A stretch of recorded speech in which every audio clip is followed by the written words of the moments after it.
everyone to our conversation on James Arthur Baldwin. We are happy to be here to celebrate the centennial conversation. Like I talked to my audience earlier, it is the 100th year. He was born August 2nd, 1924. Yeah.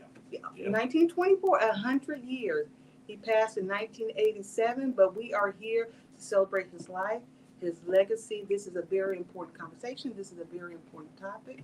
I have my conversation partner with me. Stephen, go ahead and introduce yourself and tell the folks. Yes, my pen name is the Stormy Poet. I'm the author of 2 published books. And unofficially, I published an audio book that's on YouTube. So technically 3 books, and I'm working on my 4th book. And I'm just a community member who loves literature. I love talking literature. Literature is life to me, and I really was inspired a lot by James Baldwin's work and his views.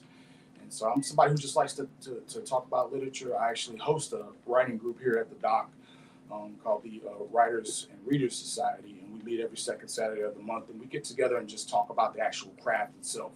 We talk about like writing techniques. We talk about marketing techniques. Excuse me, allergies whoop my ass. But we get together and we actually discuss the actual craft, and all are welcome to attend, even people who don't even write. You know, people who are just fans of literature will show up, and we just sit around and chop up game. But that's pretty much the gist about me, and I'm here to celebrate our brother James Baldwin. I am so happy when I can reach out into our community and start this conversation, especially in the state of Texas. I think we're pioneering in terms of making the conversation in history relevant and moving the conversation forward. Before we get started, I do want to talk about Black August and what is Black August. And we talk. Can I mention one more thing? Go ahead. I'm a huge fan of the doc and what they do and what their mission is. What they do is literature is not sexy. The actual promotion of literary arts is not a sexy thing, and you really got to believe in this to do what they do. They're really committed to the mission and to spreading reading and writing literacy into the community, and they smack dab in the middle of the hood. They here and they out here and they doing it, and I have nothing but admiration for that. Most definitely, so I have much. nothing but respect for that. As someone who promotes that myself, man, and for y'all to be that unapologetic with it and still being on code with it and still being about the cause, that's nothing but admiration, nothing but love and respect for that. Real talk. Oh, thank you. I just want to say that. Thank you so much. So I really want to jump into some high points really about Black August, and I'll let you jump in there. But I talked a little bit about a lot of things. We deal with Black History Month. And Black History Month to me is very important, just covering just the span of the African American experience in the United States, and make sure that is on the forefront, and all the information that is provided is truth and accurate. But when we move into Black August, because our history is so vast and there's so much to it, but we can't cover everything. So by the time we move into Black August, we kind of hit some of those things that we can't, because we can cover them in Black August. And some of those things that happened in August, which is why we coined the phrase Black August, is the first Africans were brought to Jamestown as slaves, enslaved African, in August 1619. And then you have the Haitian Revolution. Wow. August 21st, 1791 through January 1st, 1804. If you look at history, you will find out a lot of purchases were made during the Haitian Revolution. So the Haitian Revolution paved way for a lot of opportunities for the United States to become the United States. Great Gabriel Prosser, 1800 slave rebellion occurred August 30th, 1800. The prophet Nat Turner planned and executed slave rebellion that commenced on August 21st, 1831. I can go in real deep on that, but I'm going to let that go, because that was after David Walker, and I am a fan of David Walker Appeal. But in 1843, Henry Highland Garnett called a general slave strike on August 22nd. And the Underground Railroad started August 2nd, 1850. The March on Washington occurred August 1863. The Watts Rebellion, August 1965. August 18, 1971, the Provisional Government of the Republic of New Africa was raided by the Mississippi Police and the FBI. And the Move family was bombed by Philadelphia on August 8, 1978. And we will be talking about that later on this month. And we did have the Move 9. They did come into our store when we first opened. The group came into the Doc Bookshop. Ooh. So yeah, that was. So we'll be probably playing some videos of that experience. So. I want to say, wasn't even like the 2020 uprisings. I think that was in August. So even stuff that's recent happened in August, man. Even the thing that happened in Alabama with the chairman and all that happened in August. So yeah, historically, Red Summer. Yeah, Part of Red Summer, August. So Marcus Garvey, Messiah Marcus Garvey. It's so much that happened in His birthday, August 17th. Yeah, his birthday, August 17th, Marcus Garvey, Marcus Messiah Garvey. We were part of the movement that worked with the organization. I mean, we didn't lead the movement, we didn't lead the group, that for the exoneration of Marcus Garvey. So, led by his son. So we were on call with Marcus Garvey's son for the exoneration, for global exoneration, led by the Jamaican consulate. So that was a great experience to be just part of that conversation and lead the conversation with somebody like Greg Carr was there. And they looked to us and a bookstore out in New York, Mahogany, that we were co-moderators. So we've been in these spaces. So what is your take on Black August? I don't want to. No. I think you broke it down. I mean, even I forgot about Red Summer. But typically throughout history, man, that's been the time when we turned up. That energy that's in August, and I don't know what it has to do with the seasons. Whatever. I guess just that heat, just kind of we got that melanin, and something that just activates in us during the month of August because it's the most hot and everything like that. So you broke it down beautifully, like all the different historical events that happened during August, and a lot of the gains that we made. Because even recently with the 2020 uprisings, man, a lot of stuff got done without having to go through politics or anything like that. A lot of things, when we turned up, and I don't remember. Didn't even was the LA riots in August? I can't remember if they were in August or not. But when we turn up, and when we can't get things done the traditional way through politics or through the courts, when we turn up, we get stuff crack-a-lacking because they were starting to take down a lot of those Confederate statues and stuff during that time. The police was having to come correct, and they was whether it was sincere or not, they was having to bow and take a knee, do like we were doing, taking the knee. So we got a lot done in August, real talk, all throughout history, and even in most recent history. Was it? No, it was in April. Oh, okay, all right. But I will, I'm not an expert in terms of energies and how energies come up, but I will say Shango Wale, if y'all want to give a Shango Wale, Shango, right over here in the corner, drummer. He is an expert in energies and different things that happen with energies, and we probably need to have a whole conversation on just handling that and dealing with energies. But I do want to jump in. James Arthur Baldwin is what we're here. We're going to strike up a conversation, talk about some of his literary work.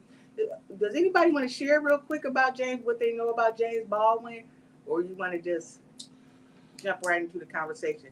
Does anybody want to share their experience or knowledge, or Do y'all have a list of his books that y'all can read off? Because he wrote a lot of books. Yeah, I can go ahead and do that. Just shout out some of his works. He was African American, a writer, civil rights advocate who garnered acclaim for his essay, his novels, his plays. Go Tell It on the Mountain. He's Time Magazine as one of the top English language novels. His essays on collection notes of Native Son. Oh my God! Has anybody looked at Rare Native Son? Okay, we're gonna get back into that conversation. Helped establish his reputation as a human equality. Baldwin was an influential public speaker and orator, especially during the civil rights movement in the United States of America. I think he had 8 brothers and sisters. He never knew his father. He didn't have a relationship with his father, but so he ended up taking the name of his stepfather, and so he was the oldest of all the children between his stepfather and his mother, Mr. Baldwin. I can think of his first name, Mr. Baldwin. So He had 8 children. He's the oldest. That's a huge task. That's a huge role. That's a huge responsibility. And all the way up until his end, they talk about his relationship with his family. He's always kept, even when he was in France, because he transitioned while he was in France, but he kept a good relationship with his family. Even when he transitioned in 1987, I don't know. I don't know how old you are, but when I when I was 1987, where were some of you guys at in 1987? High school. Middle school. Well, his last Middle school. non-official published work was in 1985. So that was when I was born, the year I was born. So Where was you at in 1987? I was here in Fort Worth working. I do remember it. I do remember when he died. Hot dog it. I sure did. stomach cancer. Because of Greg Prairie at the time, Oh, wow. before. when I found out, and this was a while back, when I found out back in college that he passed in 1987, I was about to graduate high school 2 years later, as 1989. While I was in high school, I wrote one of the best historical papers you can think of because I was just committed to history and culture and knowing who I was. And my high school teacher, he said I had never read anything about that. The paper I wrote about was the Harlem Renaissance. Even in the Harlem Renaissance, and I did that with 1989, I did not write anything about James Baldwin. So that just tells you, because it wasn't in the books. It was about a paragraph of the Harlem Renaissance in my book that I expounded upon. And so learning that I could have gleaned from that information, from that knowledge, from that writing at that particular time, because I was a young adult then. And so to me, just making sure that your young people have those experiences, they don't know what they don't know. And so, And you know, in a lot of the school books and stuff like that, you typically see writers who don't really look like you. And so you think that you grow up thinking, well, you know, we're not the prolific writers of our generation. You grow up like hearing about Shakespeare and Robert Frost and, you know, Edgar Allan Poe and stuff like that. But you have like these black writers, you know, like James Baldwin. You have these writers who are prolific. And one of the things that got me into literature was hip hop. So we would, you know, study stuff in school about like Robert Frost and stuff like that, and like rhyme schemes and what they were doing with the actual structure of the work. And I would listen to like, you know, somebody like Nas or something like that. I'm like, well, they're doing the same thing, and they didn't have any formal education or anything like that. They're coming up with these, you know, amazing pieces of literature, and they don't have any formal education. They're coming from like absolute nothing. And I think when James started writing, I don't even think he had any like formal education. And he said this a lot.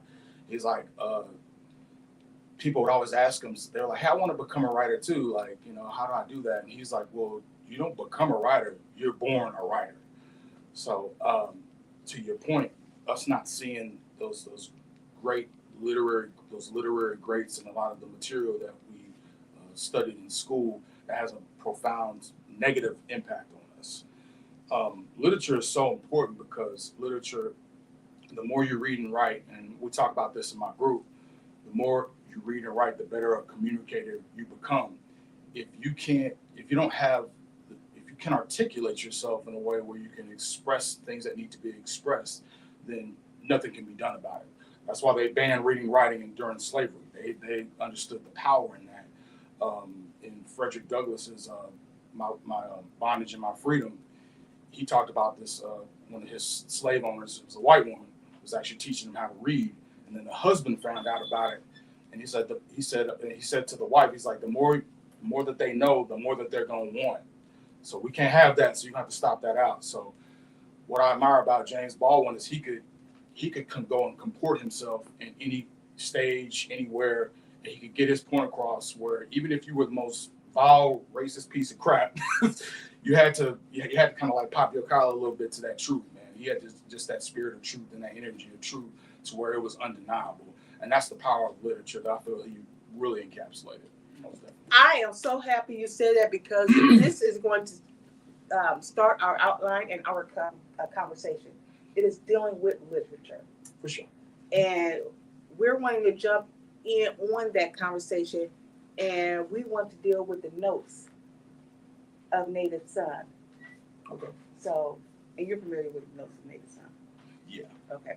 And so, yeah, we've already talked about that. You're like, oh man, why are we gonna jump into that? Has anybody ever read? We're dealing with literature. Has anybody ever read Native Son or visited the Native Son? Why don't you go ahead and give me background on Native Son? Well, I read a lot of his stuff, and I had to do like a crash kind of course thing. So can you jog my memory on that? Yeah, I had to do like a crash course on that. So Richard Wright's Native Son, and Yeah. he did a collection of essays from the notes of Native Son. Okay. And in those essays, he just if you look at the book, it's high potent. It's very powerful of what's going on in Native Son and what that means to be black, what that means to be black in America. And Okay. And he deals a lot with, their experience. What are you going through? How do you feel? Right. And a lot of that is relatable to today and what we're going through right now. A lot of what he talked about is still prevalent today in terms of is that the piece where he was talking about because I think he referenced that in I'm Not Your Negro. Mm-hmm. I think he might have referenced that. Was that the piece where he walked into the restaurant and the white woman was like, "We don't serve Negroes here," and he actually ended up throwing a glass at her. I think that's, and correct me if I'm wrong, because he has a wide body of work. But he said that that was the first time that he felt like he wanted to harm somebody. Yeah, he wanted to really kill somebody.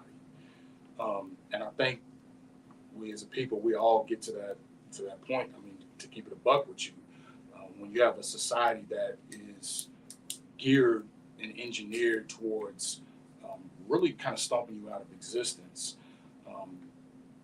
eventually you're going to crack. James Baldwin talked extensively about you're a human being, and sometimes at some point that humanity is going to have to show up. When he was having that discussion with Nikki Giovanni, and they went through a lot of different topics, man, it was very fascinating. But Nikki Giovanni was talking about, like, why do black men do this to us? Why do they treat us this way?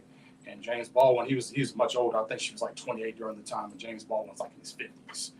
And he was saying, well, I understand where you're coming from. I understand what your grievances are, but this is how we got to that point. And her thing was, why do you come and treat me like how the oppressor class treats you? Why are you coming home and bringing that to me? And he's like, eventually, they're human beings. You're dealing with human beings. They're gonna crack. You know what I'm saying? And her whole thing was, well, you need to come to me and you need to extend that. You need to fake it with me. And he's like, I can't fake it with you because I love you. If I'm your man, I can't fake it with you. So that humanity is going to show up. But I really like how he got in, what was fascinating about him is how he got into our psychology. And to your point about that piece, really not only just knowing it, but actually being able to articulate the psychology of how every black person feels when we're going around doing our daily life. And I really feel he broke that down and he gave like a voice to that. So you would see him speak and comport himself, and you would understand, oh, I'm not crazy. I'm not alone in my thoughts. These are the things I experience every day. So just him going in depth about his daily life, that really kind of gave what's the word I'm looking for? It really put that into not perspective, but it really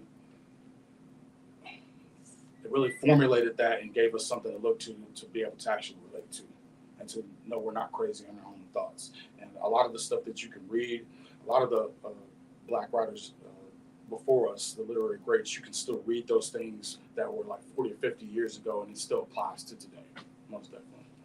So I hope I was able to give like a somewhat of a synopsis. Yeah. And he, back to Notes of Native Son, he really, one of the things that I took note of how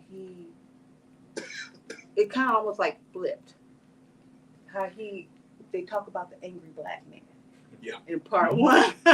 Yeah. And and it flipped from that to the common day is the angry black woman. And in that conversation, it's like, okay, at that particular time, men, for the greater society, men were on the forefront for freedom and liberation and wanting to be men.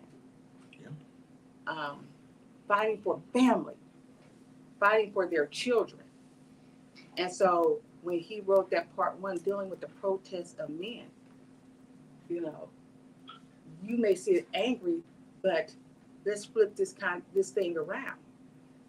We're talking about freedom and liberation, but when the black man goes from that, he's criminalized, demonized for wanting the same thing that you want.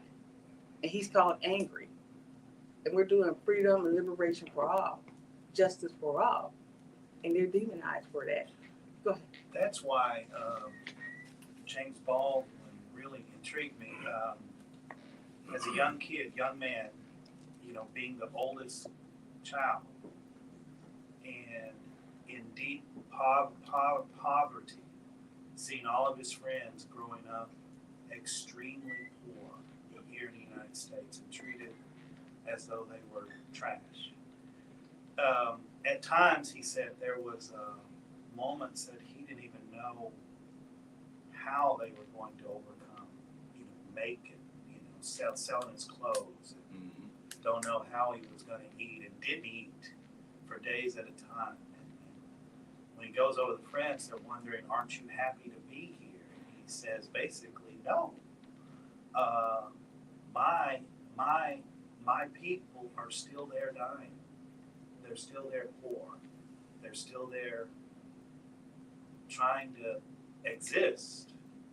And so his courage, even though very successful, his heart was continually with us, with people, poor black people, because he knew we were not saved. That just based on getting up, being able to move or ride or whatever, going to France or whatever, he knew that the struggle was still here, and he never forgot. He represents and is part of the current struggle, although he was successful. He put aside his success in order to embrace the hurt, the pain of his people all around the world and say, this is not right. I need, if you want to help me, help them. Because this is where my help me help them, and also, you know, if not, just leave us alone. Right. We can't Or be leave me alone. self-reliant. We don't really, you know, in a lot of conversations, he wanted, you know, he's seen what help looked like. He's seen what talking to Stokely, working with Stokely Carmichael. I've seen what integration looks like. We can see what it looks like, and it is another level of white supremacy. That's what he talked about. And what we're saying, even in his conversation, he talked about that in his literary works. Even in his criticism and critique of Native Son and all the different characters, Bigger Thomas, all the different characters in the Native Son, his critique of that. At the end of the day, he came back to one central theme: liberation and the hypocrisy and the contradictions of what is good for everybody else is not good for the enslaved African people who are looking for their freedom and justice in a land that they did not choose to come to. So, Yeah, it couldn't be like a one size fits all thing where, you know, you're talking about liberty and justice, but you're in a country that is contradicting itself. And what he talked about a lot too is even when it comes to white people, he said they're victims of it too, because they're growing up, and if the history is hidden from them, if they're not being given a subjective reality, then I think one of his quotes was, he said the loneliest person in America is a white man, and he's correct, because they've been fed a history that's not actually accurate, and they don't know subjective reality at a certain point. So they're suffering in a way, and obviously I know, like, you know, we gone through way worse shit, but they're not living in a subjective reality, and they can't understand the dissatisfaction that they feel. They can't really understand it. So he broke that down, and we can't. And James Baldwin was big on, we can't really have a whole America. You can't have a great country if you haven't rectified those sins of the past, first and foremost, and you have to really have a subjective, factual reality for people to go based off of. You can't run a whole society off of a lie and expect that kind of degeneracy to not spill over into other areas of society. So you can't have a quote unquote great America until you rectify that problem. It's still going to spill over into other areas, into even non-black people, and you have to give an honest depiction so that they can rectify that within themselves and move on from that. So yeah, he was real big on that. And when he was criticizing Richard Wright, I do remember him saying something similar to that effect. You have to really deal with the history in a very honest and very brutal way, and you have to provide restitution. We can't move forward as a country until you give that restitution. It's not going to work. It's impossible. Before we go into your book, we're going to go into this book. Did you have your hands up? Yeah, I was gonna say that, just kind of piggybacking on that. I think that in August when we really do our uprising and stuff like that, I think some of that spilled to that Lorraine Hathaway's Raising in the Sun, even in her, movie and dialogue with that. But we never really show how that we were someone or people that want to actually stand up and take something back. We always show that we're passive and subjective and ready to work and ready to accept whatever somebody gives us, and that's okay. We never, and one thing, this is what gets me. You were talking about the Los Angeles shoot, saying it was in April, and I made this the other day because I do a podcast. I'm John Williams, by the way, and I do a podcast. So I had some people on the other day. I had a couple of players that play professional football, and I had a city councilwoman on. And I suggested that as much as we have gone through since the late 1800s, up until the present, as much as we have seen us be castrated and killed in our homes, just pray to Jesus and God, still get shot or whatever. Right. One white man was upset 2 weeks ago, and he took his mother's vehicle and went into this is in California, set it on fire, and put it in the woods. I don't want to say it the way I want to say it, but he done burnt from California to Oregon, and they charging him with arson. And a Negro won't pick up a damn match. It's sad. I got to speak on We that. won't pick up a match. Right. But they let this white boy burn up from California to Oregon and gave him a damn arson job, but we won't pick up a match after all the hell we done been through. That's sick and that's sad. But go ahead. So James Baldwin said, and I'm paraphrasing, to be in a state of consciousness is to be virtually enraged all the time, right? And so literature and education is not just a privilege, it's a responsibility. To the point, when I hear people say, I can't read that, I can't watch that, I can't learn that because it's gonna piss me off, it's gonna bother me, then you're living in a false reality.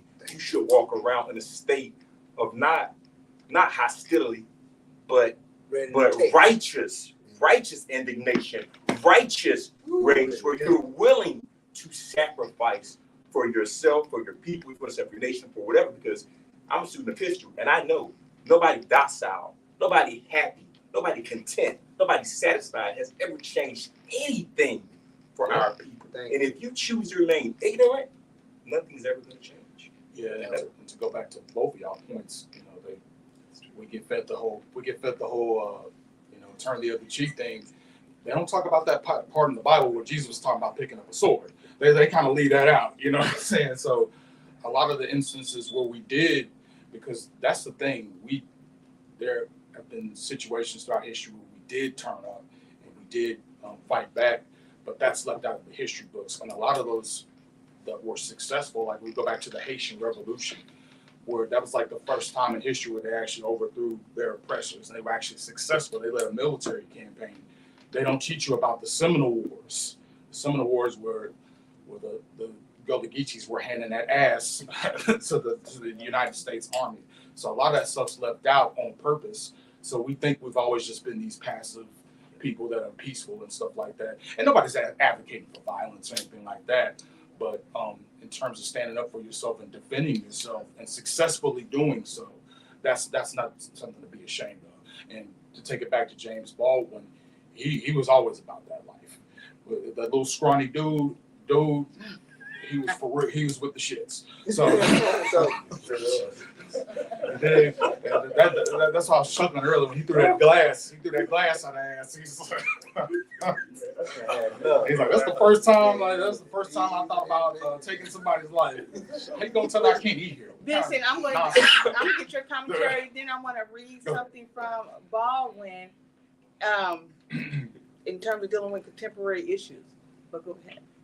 Speaking on the energy, I'm not an aficionado in that state, but my learning curve, there's something in August, there's things about us, about our culture that we really don't know.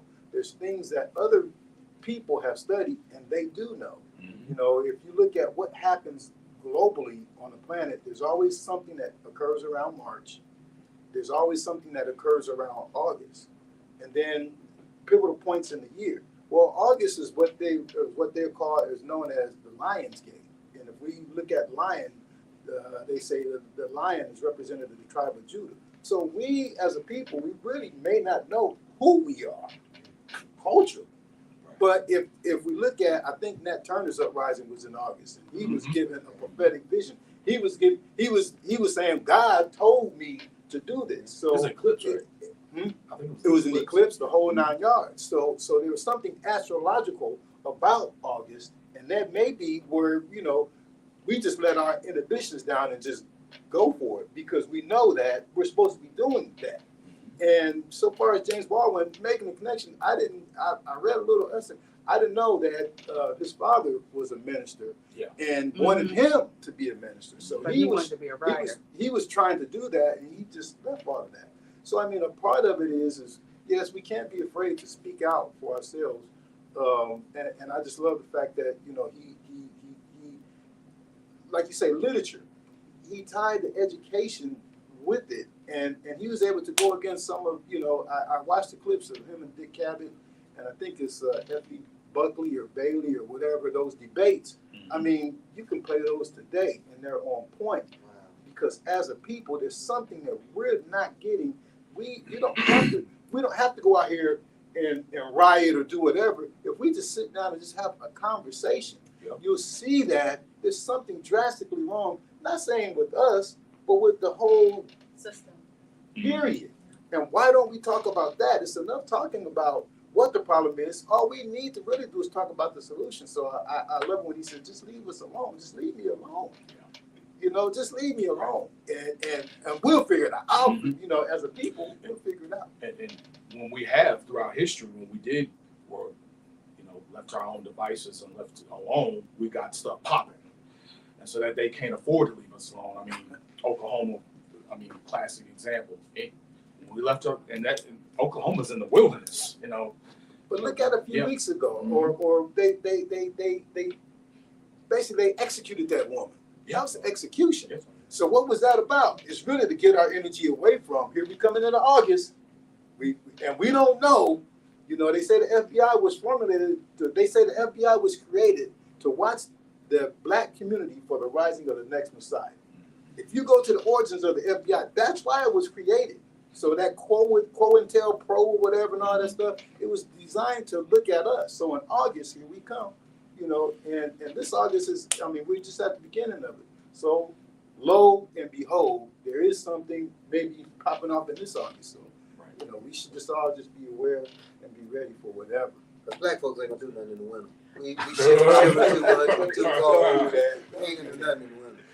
I want to say in those which have several essays, he also criticized the black press. Yeah. And so I want to bring that fast forward in terms of how he criticized the black press as it emulates the white press. And I say that to say this: there was a lot of criticism this week of NABJ handling of Trump. Yeah. And how, first of all, a lot of people shared that they were disappointed in the NABJ participation in or having Trump come and speak. But I thought it was important for them to be open and having that conversation and being professional and being responsible media. And so in terms of bringing them to the forefront, I don't know if any of you guys had certain experiences. I'm looking at Vance, but we need to continue with that conversation on, because that is such a hot topic. And Baldwin did expound upon it, about how he felt about the black press. And what are your thoughts on that? Well, both him and Malcolm, and they were willing to go on any platform and at least be able to go and articulate their points instead of what we just, and to what you're talking about. And you know, I'm not a Trump supporter or anything like that, but Trump showed up, and he showed up and was willing to have a conversation. And from what I heard, they were having like some technical glitches and ended up being like 35 minutes late or something to that effect. But it immediately got into kind of like almost like some mudslinging instead of saying, okay, what are your policies? Having an actual constructive conversation. What are your policies as it relates to the black community? What are you doing to rectify what's been done to us in this country, and actually being able to articulate and make a case for that, as opposed to kind of almost like ad hominem stuff. And again, I'll bring it back to the reason it's so important to practice literature, like reading, writing and stuff, is so when you actually go in front of an audience, you actually have something to say and you can articulate yourself and make your case for that. If you can't make your case for that, then again, nothing is ever going to get done. So they should at least been willing to have a conversation. And then if y'all don't agree on things, y'all don't agree on policy, well, now it's on record, as opposed to, well, we're going to get up here and just start slinging mud, and then it's not going to be a constructive conversation. So that actually, in a way, kind of made him look better, because he was like, hey, look, I showed up, y'all were like 35 minutes late. It was very unprofessional. Y'all didn't even say good morning or anything. What's up? So, and I get that piece, but I feel like two of the journalists did actually ask those tough questions, and there was this constant deflection. I watched the entire interview, even though maybe she could have said good morning. I think that's kind of relevant to the point of when she did hit him with the questions, they weren't answered. And so if you show up, I get it. I've seen people show up at interviews just say, look, I'm here, and now I got my pass, so I showed up, but then you're not willing to address issues once you get there. And I don't feel like you did that. I feel like you No, I'm not giving him props. I'm not giving him props. No. But I'm saying you showed up, but if you show up in a space, but then you're not willing to engage, then why show up? But, He wasn't willing to. Go ahead. well, I like the point that he showed up, and a person like him, they are people that he's a person that even when he's trying to sound open-minded or intelligent, he shows himself. And so it's very important for people, the 12% maximum probably of people, black people who are talking about voting for him, it's important for them to see what he really thinks about them. Yeah. It's very important, and so he let it out very clearly the shallowness of what he thinks about what's going on. So that 12% or whomever is listening, who wants to, support him, they can make their own choice based on that. As a journalist though, it's about making your case. And I personally, it should have been about, okay, we're gonna need these reparations. We're gonna need cash. We don't have to sit here and have a big long discussion about it. All right, I'm going to articulate to you. This is why we need the problem is economics. During slavery, what was stolen from us was wealth. We worked for free, absolutely free. We built the wealth of this nation. We're going to need something back, because Trump is a businessman. If you're going to go and actually discuss something that needs to be very businesslike, and we're going to make our case. Now, he's going to say no. You dig? I know that, but at least now you have that on record. We made our case. We said what we were trying to say, and on record, this dude is flat out saying no. So it's like, all right, well, we're not going to vote for you. We're not going to support you. We made our case. We said what we want. These are our demands. These are our list of demands. Either you're going to come through and correct, or we're just not going to support you. And a lot of the reason why the Democrats are hurting them down bad right now is because we've made our demands known, and they're like, well, but I neglect. We got other stuff to deal with. We got to deal with Ukraine. We got to deal with Afghanistan. We'll get to y'all later. And then when voting time comes around, well, get us in there and we'll make sure stuff gets done. And then 4 years goes by. Well, vote for us and then we'll get some stuff done. So I feel where you're coming from. Both of y'all coming from. I'm not. No. Please don't think. No. But I think that's one of the criticisms of the black media. Oh, That is talking about Baldwin. That is. No, the Baldwin. Because that's what Baldwin was. That's what Baldwin was talked saying. about the Yeah. press. He was dealing with the black press, Yeah. and and emulation of the white press, and he wrote a lot of articles himself. Right. And as a writer and understanding the position, what he talked about then about the experience of black people, black citizen, black trauma, in the context of that particular time. Well, we're in that same state. We're here today. Go ahead. But don't you think that James Baldwin was an anomaly in that sense? Because if the so-called black media is parroting the same thing the mainstream media does, and James Baldwin is criticizing those people, then is he? I mean, James Baldwin didn't have a boss per se, right? He's a writer. He gets these books every for one book. Homosexuality published, so he took it to Europe and it got published. So he's kind of an anomaly to begin with. So I can see why he would be critical of the black media if they were simply parroting the same thing that mainstream media is parroting. I.e., I've not seen any black media major outlets, whatever, say we need reparations, or here say you calculate reparations. And those things act like you said it very simple. Because you can take away from slavery, you can take the sense and the tax base that people pay when they're supporting schools that they can't even attend. So those things are things that I think that the black media could maybe promote, but I don't see it being done. And when we talk about the black media, I really don't know who we're talking about. Well, Because I don't know who we're talking about. I mean, you So got some have grassroots. anything been cleaned up since? What black media was he talking about then anyway? Because I don't know who we're talking about. Probably the black journalists that Yeah, work black in major journalists. stations. And Sojourner Truth, who? I mean, who are we talking about? What media did we have besides W.E.B. Du Bois and that kind of like media when they were, just putting out what was going on, what was happening to black people? Because that's the only thing we could do is really just talk about what's happening and who the hell we running from and where can we escape to? And when if you criticizing that, then hell, one thing we doing is still running.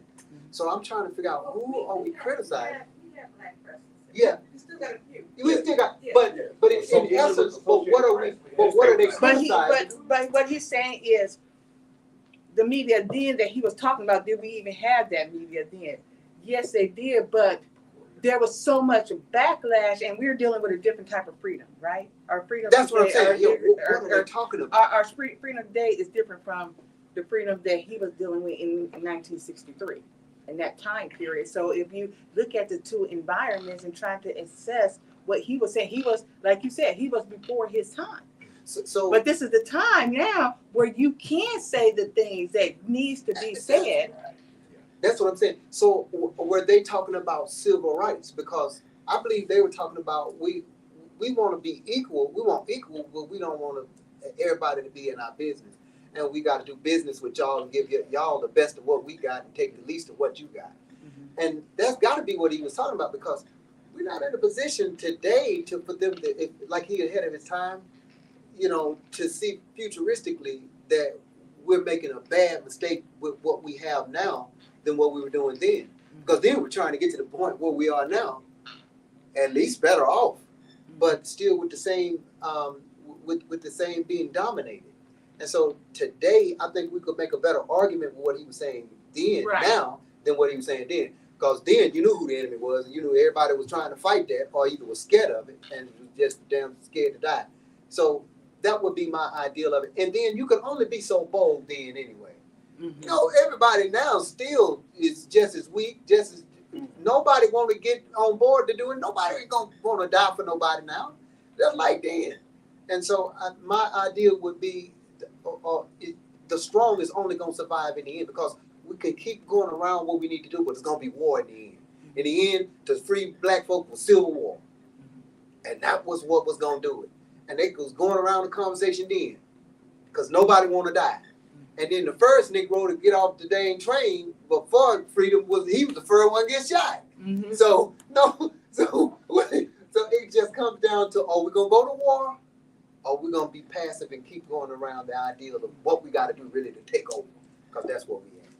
Yeah, I just want to touch on that because that was kind of from the notes of James Baldwin, but I do want to jump into your book, the price of the ticket, before we run out of time here, and just kind of share from your. Yeah, and this there's a couple of quotes in here. This is basically a collection of all his nonfiction works, and it was a tremendous resource in preparing for today. And I wanted to give some read some excerpts from it, from a lot of his works. And one of the ones I got was from his piece called Journey to Atlanta, and it kind of ties in with the discussion that we're having. But one of the quotes in there says, since Negroes have been in this country, their one major devastating gain was their emancipation. And emancipation no one regards anymore as having been dictated by humanitarian impulses. All that has followed from that brings to mind the rather unfortunate images of bones thrown to a pack of dogs sufficiently hungry to be dangerous. If all of this sounds rather deliberately grim, it is not through any wish to make the picture darker than it is. I would merely like to complete the picture, usually presented by pointing out that no matter how many instances there have been of genuine concern and goodwill, the position of the Negro people, their position has not, in fact, changed, so far as most of them are concerned. Sociologists and historians, having the historical perspective in mind, may conclude that we are moving toward ever greater democracy. But this is beyond the ken of a Negro growing up in any one of these countries' ghettos. As regards Negro politicians, they are considered with pride as politicians, a pride much akin to the filth concerning Marian Anderson or Joe Louis. They have proven the worth of the Negro people, and in American terms, which no one can negate. But as no housewife expects Marian Anderson's genius to be any kind of practical aid in her dealings with the landlord, so nothing is expected of Negro representatives. The terrible thing, and here we go. Right? The terrible thing, and here we have an American phenomenon in relief, is the fact that the Negro representative, by virtue of his position, is ever more removed from the people he ostensibly serves. Moreover, irrespective of personal integrity, his position, neatly and often painfully paradoxical, is utterly dependent on the continuing debasement of 14 million Negroes. Should the national ideas be put into practice tomorrow, countless prominent Negroes would lose their raison d'etre. I'm not sure what that word is, but yeah. Brother was going in, yeah. I mean, that's telltale. Yeah, I mean, and that's what I'm saying. You can still relate to that today. Your representative do not truly know you or connect with you. Case in point, he had a discussion. Now, if you're in your journalist, you're connected to your community, you will know that. I'll just use this for a good example. Just being a bookstore owner. Yeah. A lot of people are dealing with small business, have small business, but there's a giant in the room that has taken away, that has spilled over into corporate America and has caused a lot of companies and businesses to close. Amazon is big. That's the elephant in the room. Everybody's trying to create some form of just basic living. But when you have everybody almost, which we don't like in a democratic society, is monopolies. That's exactly what it is. And we need a big octopus. So now do your representatives really represent you, or they will try to break up some of these monopolies. Right. A lot of mom and pop shops are closing. What was that? James Baldwin spoke of self-reliance. So even in the rural communities now, a lot of that is becoming devastated because one party knows how, and I'm not gonna say I'm for or whatever, knows how to deal with those corporate giants Right. and redistributing wealth because that's what he is. And the other ones, because of their sheer who they represent and who is their backbiting, they get the backlash. Yes, you want to take from corporate, but at whose expense? Are we going to do higher dollars? Are we going to get more? That cost is passed on to the smaller people. So go ahead. So I have a question, and I'm not familiar with James Baldwin's political affiliation, but given what you just quoted and Right. given his worldview, what do you think James Baldwin would see as a measure for holding Black politicians or Black representatives accountable? Because people say that Black people are captured, elected to the Democratic Party. All you got to do is show up and vote for them.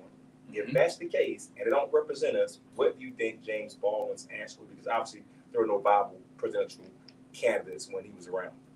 Well, when I say viable, but there wasn't any, it's no ball's chance in hell of winning.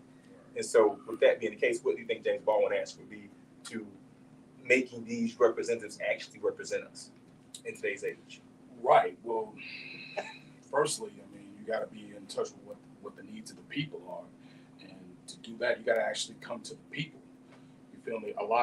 For instance, a lot of these rallies and stuff that you see, a lot of those people are vetted. They don't just let the general public in there. They vet people. They got to see that you're not going to be a problem. You're not going to raise any real issues. And so, first and foremost, you got to come amongst the people. Again, I'm not a Trump supporter, but Trump be going amongst the people. We want that same kind of representation that he gives to white America. That's what we want. Number two, what is the real root of the problem? We're never gonna get rid of racism. It's just not gonna happen. I think this is what James Baldwin would say. He even kind of alluded to it in a lot of his rhetoric and a lot of his works. We're not gonna get rid of that. You can't stop that. But what we can do is, if we have the resources to protect ourselves, which is dollars. I mean, that's what it is. That's what's taken from us. That's why they don't give us anything. He spoke a lot about being self-reliant. If we have the resources to be self-reliant, That's what they know. And you give us like a little inch, we'll get stuff popping. You feel me? They know within not too much long of a time, we would actually be able to build something to rival Amazon and stuff. When we get on code and get on the same page, and when we have the economic wherewithal to be able to actually do that, we get stuff popping all the time. And we've done that consistently throughout history. And I think that's what he would advocate for. Back then, it's kind of like we see this thing called racism, white supremacy, right? But do we really know the origins of it? I mean, what's the real basis? Without getting too deep, but I think you say he was an anomaly. I think he was starting to kind of figure out, okay, why is there this? Why do you have to make this system like what's the root of that? You start getting into the root of it later on with Dr. Francis Scott Wilson and all that. But I think now with what we know, and we have like a better what's the word I'm looking for? We have a pattern we can see now in the modern era. I think now we would have like a more better understanding of it. And I think he would speak in those kind of terms. Yeah. I would say that self-reliant because he understood when he looked at the landscape, when he looked at that time period of what the promises were, and there wasn't it was not realistic. And in his commentary, he was like, you know what, just let us do for ourselves. Let us be self-sufficient because of the environment we have today is a reflection of what was years ago. And if you really deep dive into history and understanding politics in America has always been with the African American at the root of it since its early beginnings. That's nothing unique. Even the first 5 presidents said the things that we did today to the African people will sustain us for generations to come. Generations in the future would have to deal with what we did, our policies, our the hypocrisy in the building of this nation. They're going to have to contend with that today. And so Baldwin understood that, historically speaking. And so his all root is self-reliance when it came down to every conversation, even in any major debate or conversation, is like, we just have to disconnect because it's so hypocritical. Even with the words of all men are created equal, except when I want to exercise my rights. You know, so there's so much. And go ahead. Yeah, I was just gonna say that I was real more intrigued by him after James Baldwin, after really watching The Owl and the Prize, is because I didn't realize how important he was. Coming up in ministry and stuff like that, we had this thing about if you were soft. And looking at Owl and the Prize and seeing who he was and how he spearheaded a lot of the civil rights, and saying that being by himself, because coming from the LGBT community that he was, and let it be known, and how accepted he was, and knowing that that's what he was, and not ashamed of it, but having the profound understanding that he did have, I think that propelled him as well, and that really intrigued me and enlightened me to see the great leaders really bringing him into the forefront, not saying, well, you part of the LGBT, you don't need that, black folks don't need, but for them to do that, that opened up my eyes to a lot of different fights, because we need everybody. And we can't push but what he did, I'm gonna let you answer. But what he did when he spoke, he always spoke on the sanctity of relationship. Because you're talking about men, you're talking about women, and then you're talking about children. That was his constant argument.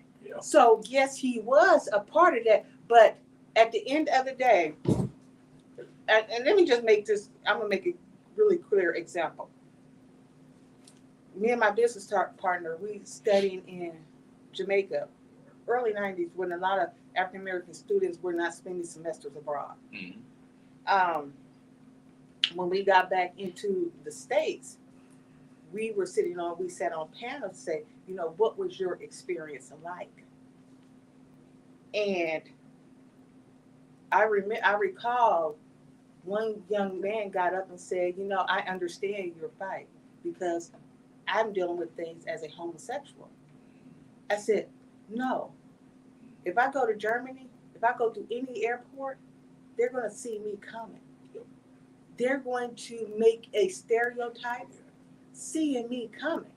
And he understood that, what the true fight was. Some of that stuff you can camouflage.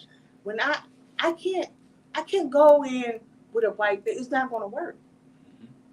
When I walk in to any airport, they're going to know I'm some type of African. And when they speak, they're going to, you know, narrow it down. But there was only so many places that we can go as African Americans. And this was the early 90s. We couldn't go to Africa. Some students were going to Africa. Some of the students were going to Germany. We had our choice, Caribbean or London. That was our choice. And so Baldwin, in most of his commentary, he always uplift marriage, family, and children. You can look at any documentary. Yes, it was his preference, but his mission. No, I'm not against nobody out there. I'm not. Let me just say that. Don't criticize me. I'm not against any community, but you can go back and look at his conversations yourself, and see how many times he talks about that versus what the experience is of Black citizens. That's real talk. And to your point, to echo what you're saying, he was big on family and the roles of the man and the woman and the children and stuff like that. So he never really led with his sexuality. It was I'm not oppressed because of that. I'm oppressed because I'm Black. So we're gonna need to deal with that. And like you said, no one knows that unless you tell them. And, you know, there was this thing going around for a long time, this notion that, you know, the black community is harmful. No, we're not. Not at all. We're the most accepting damn group ever. I mean, you can go to any church and there's always the one gay dude in the choir. I mean, we're very accepting of that. We don't care about that stuff. We're not concerned with what's going on in your bedroom. We're concerned about where we're moving as a people. And James Baldwin never led with that. He was always, I'm here for my people. Damn what I do in the bedroom. We're talking about these issues and we're going to stay focused on that. And even So, with white yeah. people, it's not. I'm not against you. Yeah. I just like myself. You Yeah. know, I like myself too. Like, you know, to lift up yourself, it does not mean the translation does not mean I don't like you. That's not the translation. The translation, I have knowledge of self. And go ahead. I don't want it missed that James Baldwin also believed that he had the salvation, the knowledge within himself of how to save white people. Yeah. Because Wow. he says, Wow. he said to white people, I know you. Oh yeah, I remember And he that. says, you don't know me. Uh-huh. And that's very powerful. Right. Statement. Very Yeah. powerful. Very good. And it just transcends all kinds of stuff because it lets you know where this man, like Van said, there was he was ill at ease in this world. He was ill at ease. He knew it wasn't right. He wasn't at peace. He knew it wasn't right, and he knew something needed to be changed. Wow. But it took courage. It took courage. It took willingness to die. He knew he was going to die. And he probably knew he wasn't going to see it change. Right. But he knew within himself, as he kept talking and challenging people he knew he was going to set some people free. And he did. Yep. Mm-hmm. And he still is. He's still here. So really quick, I want to piggyback on that. A lot of our leaders, I don't want to say as they mature, but as they go through the struggles and their experiences, and as they get older, they become more critical, I think, of movements and of people, be it Malcolm X, be it MLK, be it whoever. And I think James Baldwin experienced the same thing, if I'm not mistaken. In his later years, he said, maybe we could save white people, but that shouldn't be our priority right now. Right. Yeah, he said that shouldn't be a mandate. He's trying to reform our people. If they want to be reformed, fine, be reformed, but that's not our mandate. We have to do for ourselves, like you said, self-reliance. Yeah. He even talked about to he's like, not every white person is a white supremacist, but I don't have time to sift Yeah, through he who's certainly good said and who's that. not. He ain't got time to try to We ain't got time for that. Yeah, and you know his. I got to efforts- survive, live. Yes, indeed. Okay, your next point of your. Oh yeah, well, speaking on the relationships, I really You thought. got my note down. I just sent you a note. And this actually reminded me of a love interest I once had. And it's about a good paragraph, so just let you know I'm not going to just keep going on and on. But and it's the name of the piece is called Sweet Lorraine, and he says that's the way I always felt about her, and so I won't apologize for calling her that now. She understood it. In that far too brief a time when we walked and talked and laughed and drank together, sometimes in the streets and bars and restaurants of the village, sometimes at her house, graciously fleeing the houses of others, and sometimes seeming, for anyone who didn't know us, to be having a knock-down, drag-out battle. We spent a lot of time arguing about history and tremendously related subjects in her Bleecker Street and later Waverly Place flats.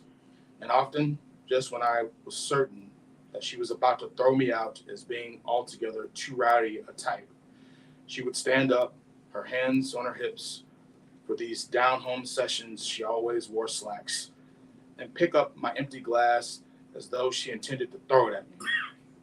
Then she would walk into the kitchen saying, with a haughty toss of her head, "Really, Jimmy? You ain't right, child." With which stern put down, she would hand me another drink and launch into a brilliant analysis of just why I wasn't right. I would often stagger down her stairs as the sun came up, usually in the middle of a paragraph and always in the middle of a laugh. That marvelous laugh. That marvelous face. I loved her. She was my sister and my comrade. Her her going did not so much make me lonely as make me realize how lonely we were. We had that respect for each other, which perhaps is only felt by people on the same side of the barricades, listening to the accumulating thunder of the hooves of horses and the heads of tanks.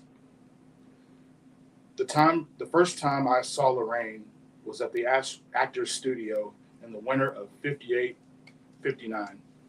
She was there as an observer of the workshop production of Giovanni's Room. She sat up in the bleachers, taking on some of the biggest names in American theater because she had liked the play and they in the main hadn't. I thought that was dope. Now, what's your A little romantic interpretation? thing. Oh, it's just romance, man. He was real big on true, genuine love and relationships, and really wanted to understand your partner and understand the where your partner was coming from and putting themselves in your shoes. And to me, one of the things I like most about James Baldwin is he could write anything. I think that's the mark of a good writer, is being able to do anything. Maya Angelou was like that. Being able to do plays, being able to do romance, being able to do serious topics, being able to do like technical writing, like articles and stuff like that. The dude could do it all. And I think like as a writer myself, I want to encapsulate that same thing and push myself too. And one of the things that literature really touches on is romance, and that's one of my favorite subjects to write about. So that's what I got from that. Just those small, intimate moments that make relationships what they are. And my question Really is, who are some of his inspirations? Who inspired him to do? He was just a fan of literature in general. But yeah, like Frederick Douglass, just even like your typical like Robert Frost, Shakespeare and stuff like that. He cited them a lot. And plus, James Baldwin was a big fan of history. I think it was Malcolm X who said that history is out of all the subjects, it's the most rewarding. So he was a real big history buff. I'm a huge history buff. And if we're even just talking about technique, the more you know about history, the more you know, the more you experience life, that makes you a better writer. So even aside from his ideology, just as a prolific lyricist, as a prolific literary artist, he gives me a lot of inspiration.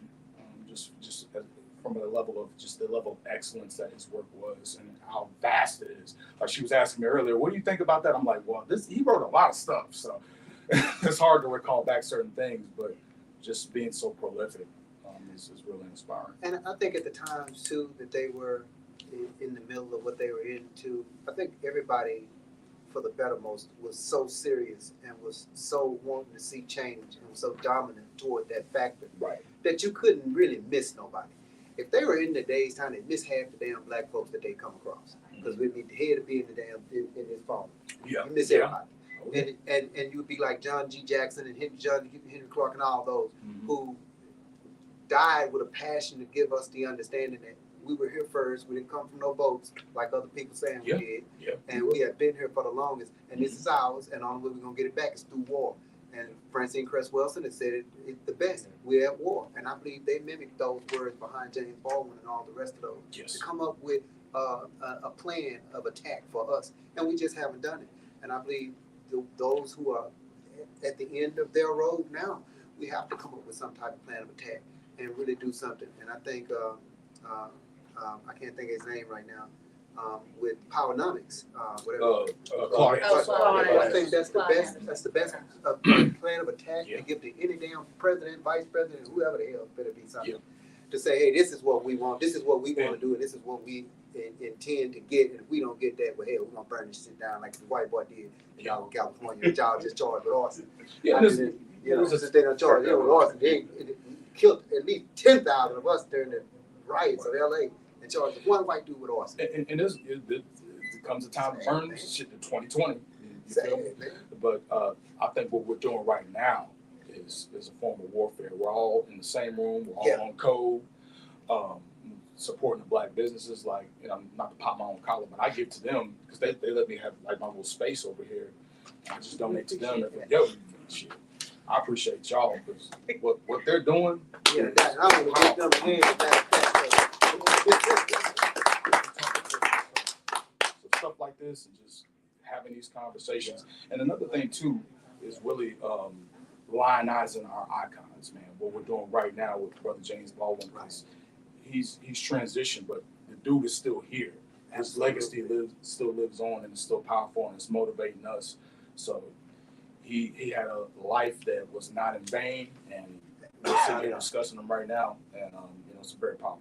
That's why I was saying that he was on two fronts, because he was accepted the way he was, but at the same time, he had a genuine passion, and you couldn't push him. You couldn't push him out. He wasn't gonna let you nowhere, and I believe he was ahead of his time, and he was so necessary for all of us.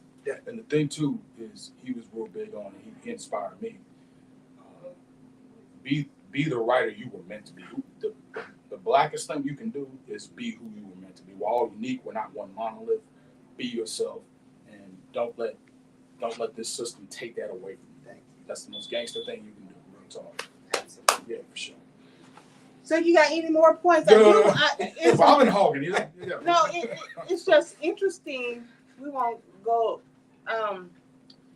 the fire next time. It's just interesting that his commentary, I think his nephew, was about 100 years of the Emancipation Proclamation. And here we are, 100 years of James Baldwin. And just really trying to analyze his life, work, his literary experience, his articles, his essays. And this is what he did in Fire's Next Time, his analysis of the Emancipation Proclamation. And did the nation achieve what it wanted to achieve? Right. And during the Civil War, Lincoln kind of said, "I shall see the superior position appointed to the white man." So, what you're talking about, he's kind of looking at that and saying, "Well, we're split into basically two Americas." It's almost kind of like it's understood that the Constitution doesn't apply to us. It's understood. When he was talking about the emancipation, how we're treating it in this country, nothing is living up to that as far as how we're treated in this country. And to your point, we're 100 years later removed, and we're still talking about the same thing. So. And he did dive into Christianity. And what? He died of what? No, he dived into Christianity. Oh, dived. Yeah. He dived. He talked. He had a conversation. I was going to say, you crucified him? No. I should say he dived into Christianity, and it's even seeing how you had the church, the black church, and the white church. Yeah. Even within the spiritual realm, there cannot be unity. And again, so we're on a brim of how did he see race relations? And I'm glad to see today. I hate to say this because we're all of church and whatever in our backgrounds, but I'm happy to see today how the church as a whole, evangelicals, that phrase has been shown naked as powerless and as racist and as biased as it is, and black people are part of it. And I hate to say it, but I'm so glad that it's out there now. And so you can do with that whatever you want to. But they're doing with what they're doing within Project 2025. It deals. But James Baldwin had an issue because he was also a person who studied the Bible as well. Right. He had a problem with the way people use it.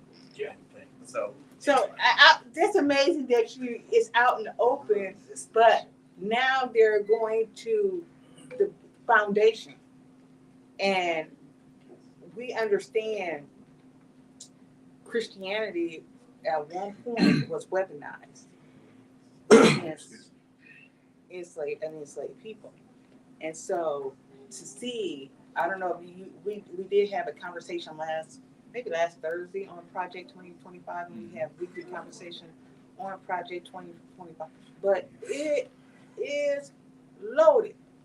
And again, this James Baldwin, his mind, his thinking, how well read he is so crucial in examination of what we're dealing with.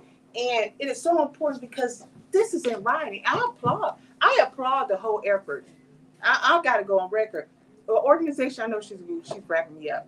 Project 2025 is nothing short of what every group, especially during politics, should organize into. Not complain about it. Let's get our Project 2025 a position, a thrust, and we do have something as comparative, the Poor People's Campaign. So every group that is under attack has a platform, and get this, backed by money. so They passed that.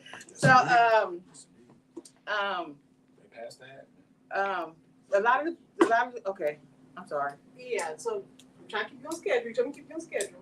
So now I'm going to close out with this quote. Did you still want each person to share a James Baldwin quote? Because we run out of time.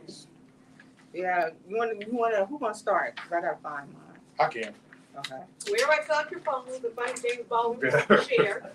I gotta go. You can't repeat it. No. Because we got so many quotes. So we got to hear it. We got to find another one. The quote I have of him says, "Love does not begin and end with, love does not begin and end the way we seem to think it does. Love is a battle. Love is a war. Love is a growing up." So if you want to, we have a lot of items on the Doc Bookshop page, even in Black August, if you go to their page, and we have a lot on James Baldwin. But I would say for me, that my favorite quote is, "You think your pain and your heartbreak are unprecedented in the history of the world, but then you read." Of course. Which is on the door. Which is on the door. I often wonder what I'd do if there weren't any books in the world. And that is, again, what we're headed to. Everything is coming, 180 and 360 at the same time. Like, so imagine that. So anybody, I guess we could start left to I right. would say, oh, okay. Go ahead. One of my favorite quotes is, "Not everything that is faced can be changed, but nothing can be changed until it is faced." That's Ooh, a good one. I should I have love that. that one. I like that one. Oh, that's a good one. Mine is, love takes off the mask that we fear we cannot live without, and no, we cannot live within. Bars. Might as well reference to be a Negro in this country and to be relatively conscious is to be enraged almost all the time. Wow. That's a deep one right there. That's We can just pull them out for days. The paradox of education is precisely this, that as one begins to become conscious, one begins to examine the society in which he is educated, in which he is being educated. True. And last, I guess, but not least, to defend oneself against a fear is simply to ensure that one will one day be conquered by it. Fears must be faced. Okay, not everything that is faced can be changed, but nothing can be changed until it is faced. She already said that. She got she already got it. She got it. And I got my couple over here. Our Doc couple. That was mine. Oh, really? Okay. Okay, my favorite quote is, "People can cry much easier than they can change." Damn. Wow. Ah, people can cry much easier than they can change. To be a Negro in this country and to be relatively conscious is. Brother, he just read. Someone just read that? He was sitting next to you, bro. He was sitting next to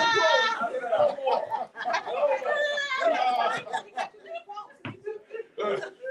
You must be the main one. Yeah. Ah. Finish the rest of what the person said. I can't get my Okay, fucking finish the rest of it. Okay. I got that one. I use the word love here, not merely in the personal sense, but as a state of being, or a state of grace.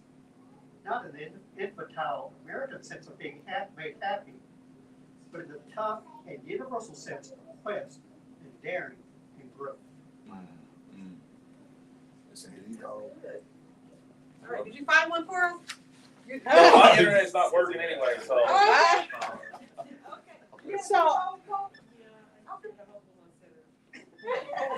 The most dangerous creation of any society is the man who has nothing to lose. Yeah. oh my God, that's a wrap right there. Oh my God. So, thank you. I want to thank everybody that came out. Everybody that's listening, looking at us online.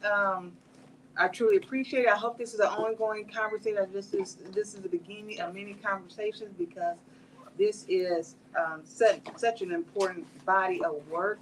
Our brother here has a podcast show. Maybe he can have a part 2 on his show, he had in Notes of Native Son. He had all these different parts, so maybe you can have like the part 2, and we'll do another conversation. Let everybody know you're. So I'm John Williams. My podcast show is the John Williams Shepherd Show. It's YouTube, also StreamYard. You can catch me at JEShepard, JESAGPARD76@gmail.com, or you can contact me at 1-682-294-3601. So he's going to probably have another conversation that we can all be on. So like, follow, share with us, and then when we get the information, we'll post it here. And anybody else want to talk about where their experience or their business or anything like that, or if they're doing an upcoming conversation? Yeah, you can find all my platforms at thestormypoet.com. It has like all my books and all my podcasts and all that good stuff. So just thestormypoet.com. Alrighty, close it up. Thank you for Yeah. coming. Like, follow, share. Please follow us. Thank you for all the love online. Please follow us and share. Thank you.